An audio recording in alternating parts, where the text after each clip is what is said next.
ज्येष्ठ मास पूर्णिमा तिथि रे श्रीमंदिर रे रत्न सिंहासन छाड़ी स्नानवेदी को विजे करिवे दारुब्रह्म 108 गड़ु सुबासित जल सेठारे महाप्रभुंकर दिव्य स्नान कराए।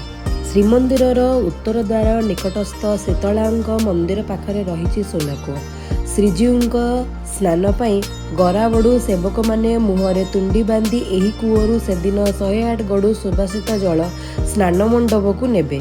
पूजा पंडा सेवकों द्वारा 16 उपचार रे जल पूजा कराजिबो। 108 गड़ु जल मध्यरु महाप्रभु श्री जगन्नाथ को 35 गड़ु, श्री बलभद्र को 33 गड़ु, देवी सुभद्रा को 22 गड़ु एवं श्री सुदर्शन को 18 गड़ु सुबासित जल स्नान कराए। वर्षकरे एही गोटिए दिन स्नान मंडरे महाप्रभु 108 गड़ु जल प्रत्यक्ष स्नान करिथांती। समस्त प्रकार नीतिकांति एवं भोग लगिबा परे महाप्रभु श्री बलभद्र एवं महाप्रभु श्री जगन्नाथ हाथी बेशरे दर्शन दियंती सबु भक्त मानंकु एवं सुभद्रा कुआरी बेशरे। आसंतु मनरे भक्तिभाव संपूर्ण रे जय जगन्नाथ डाकी महाप्रभुंकर रथयात्रा आरंभ रे आमे समस्ते प्रतिपालित भाव साथी हबा।